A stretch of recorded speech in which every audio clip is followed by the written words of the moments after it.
राधे राधे सभी को। कैसे हैं आप लोग? मैं आशा करती हूँ आप सभी सुखद और मंगलमय होंगे और भागवत का पाठ सुन रहे होंगे या पढ़ रहे होंगे। पढ़ रहे हैं तो और भी अच्छी बात है, और सुन रहे हैं तो सब राधे राधे हैं। चलिए आज भागवत गीता का पंचम अध्याय शुरू करते हैं, और मैं आशा करती हूँ इस यात्रा से आपको भी उतना फल मिले जितना शायद भगवान मुझे दे रहे होंगे।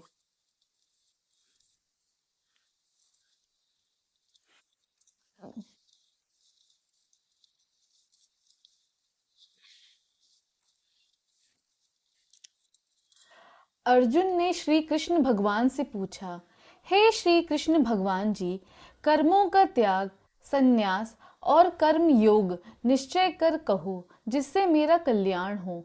अर्जुन का प्रश्न सुन श्री कृष्ण भगवान बोले, संन्यास योग और कर्म योग यह दोनों कल्याण के दाता हैं।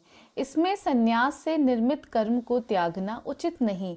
कर्म करना अर्थात कर्म योग श्रेष्ठ है। और जो प्राणी ज्ञान की इस बात को समझने वाला सन्यासी है, वह हर शोक से रहित है।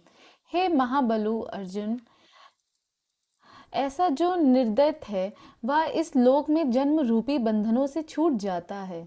हे अर्जुन, सांख्य और कर्म योग को अलग अलग बताने वाला अज्ञानी है।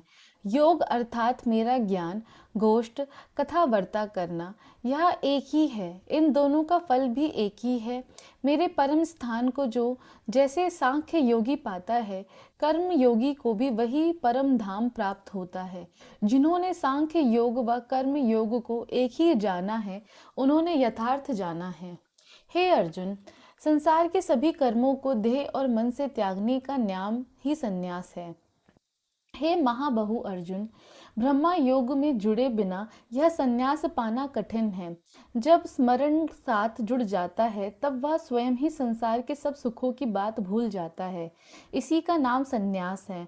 स्मरण योग के साथ जुड़ा मुनीश्वर श्रीद ही पार ब्रह्मा को प्राप्त होता है। निष्काम भाव से अनासक्त होकर कर्म करने वाला निर्मल आत्मा प्राणी इंद्रियों और भूत को वश में करके सभी प्राणियों की आत्मा में परमात्मा ब्रह्मा का एक ही भाव अनुभव करके कर्म करता हुआ भी कर्म में लिप्त नहीं होता। क्या वह समझता है कि जो आत्मा है वह कुछ नहीं करता? नेत्र देखते हैं, कर्ण श्रवण करते हैं, नासिका सूंघती है, जिह्वा स्वाद लेती है, सांस आते जाते हैं, हाथ पकड़ते छोड़ते हैं, पाँव चलते हैं, निमिख नेत्रों के लगते हैं, देह सोती जागती है। जो यह समझते हैं कि यह सभी इंद्रियां अपने अपने विषयों में बरतती हैं, और मैं जो आत्मा राम हूँ, मैं अकर्ता हूँ, इन सबके अलग हूँ, जो इस भांति आत्मा को समझने और इंद्रियों से कर्म करें, उस पुरुष को किसी कर्म किए का दोष नहीं।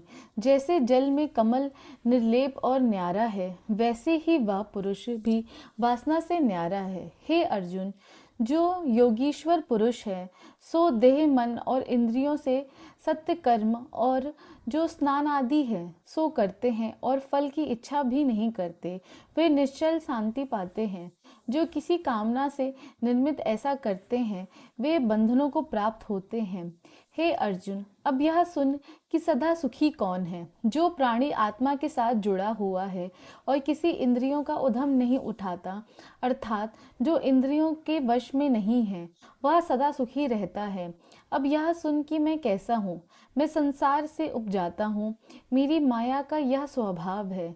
यह सारा संसार माया का खेल है और मुझे इस संसार से कोई प्रयोजन नहीं है। मैं न किसी से पाप कराता हूँ और न पुण्य कराता हूँ, बल्कि अज्ञानी जीव स्वयं मोहित होते हैं और पाप करते हैं। जो मुझ ईश्वर को न्यारा निर्लेप समझते हैं, उन्हें कभी अज्ञान नहीं उपजता है। जैसे सूर्य के लिए अंधकार का कोई महत्व नहीं, इसी भांति ज्ञानी जन भी निर्लेप है। तत्बुद्धि मम आत्मा निश्चल निज घर सोए, सब किल विष उतारे ज्ञान कर, बौड़ जन्म ना होए। अति अडोल और चेतना सब जाने प्रभु सोए, सबसे वर्ते सो प्रभु सबसे न्यारा सोए। ध्यान रूप गुरु ज्ञान कर अवर न पैखी कोई, मनुआ निश्चल बुद्धि स्थिर अपने आप सुहोए। श्वास स्वात समृत रत, आत्मा राम सुजीत, शरण एक ही पकड़ तू, दृढ़वित राखो मीत। तन धरा तुमरा मन तुम्ही, मोह नहीं सब तोए, ऐसा निश्चल दृढ़ कर, विघ्न न करे कोय। मुझे न्यारा और निर्लेप समझकर, मेरे में ही जो प्रीति लगाए और मेरी शरण में आकर जिसका रोम रोम मुझ में रमा हो, मुझे ऐसा जानकर जो मुझे भजता है, हे अर्जुन, मेरा वह भक्त मेरे अविनाशी परम पद को प्राप्त होता है। अब यह सुन, जिसने ब्राह्मण के घर में जन्म लिया हो, विद्या में भी अपूर्ण ना हो, और उसे जन्म का गर्व अहंकार भी ना हो, सबसे नम्रता रखे, जो साधु ब्राह्मण गौ हाथी श्वान अर्थात कुत्ता और चंडाल ऊंच नीच सबको एक ही समान समझता है, ऐसे समदृष्टि पंडित कहलाता है। उसे तू सब बंधनों से मुक्त हुआ ज्ञान, ऐसी जिसकी ब्रह्मा दृष्टि हो, और जो भली वस्तु पाकर प्रसन्न नहीं होता और अप्रिय वस्तु पाकर शोक नहीं करता, ऐसा स्थिर बुद्धि ज्ञानी, ब्रह्मा को जानने वाला, जिसके हृदय में कुछ अज्ञान नहीं है, जिसने इंद्रियों के सुखों को भुला दिया है और आत्मा के सुख में ही जो मग्न रहता है। हे कुलीन दल अर्जुन, जिसकी आत्मा ब्रह्मा योग के साथ जुड़ी हुई है, उसने ही अविनाशी सुख को पाया है और भोगों का सुख अंतवंत है। अतः हे विश्व, भोगों को त्याग कर आत्मा का सुख भोगते हैं, वे इंद्रियों के भोगों में नहीं रमते। इंद्रियों के भोग को दुखों से उपजाने वाले हैं।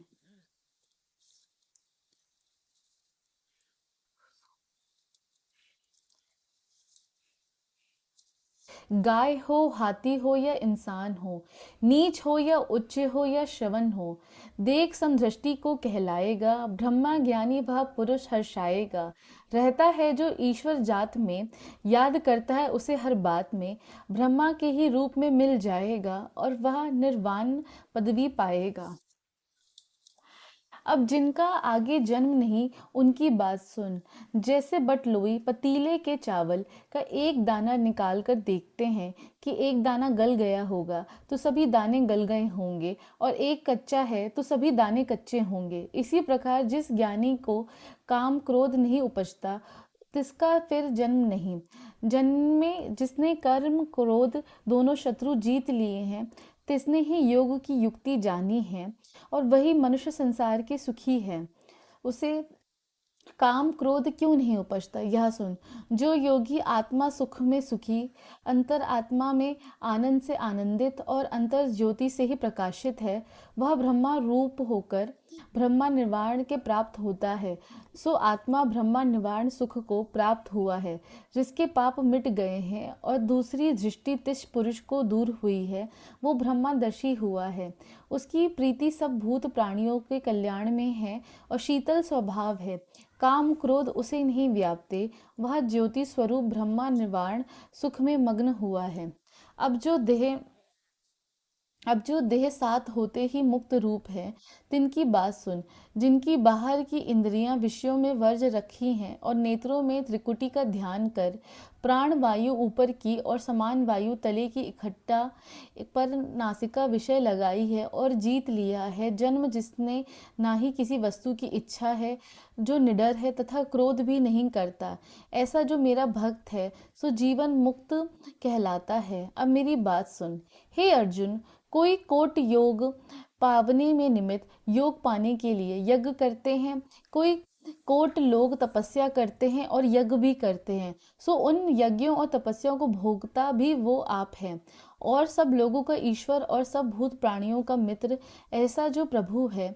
जो कोई ऐसा जाने कि श्री कृष्ण भगवान की ऐसी है, वे परम सुख को प्राप्त होते हैं, परम सुख को पाते हैं। इसी प्रकार पांचवा अध्याय समाप्त हुआ। क्या आप चाहते हैं कि मैं एक पन्ना पढ़ा करूं और फिर उसको एक्सप्लेन किया करूं? क्योंकि हो सकता है कि मैं पढ़ रही हूं लेकिन सुनते सुनते ही मंडेन हो जाता है। तो आप मुझे ज़रूर बताइएगा, क्योंकि मुझे ऐसे पता नहीं है कि ऐसा करना चाहिए कि नहीं करना चाहिए, कि मैंने एक पेज रीड किया and then I explain that page to you. तो आप बताना कि मुझे क्या करना चाहिए।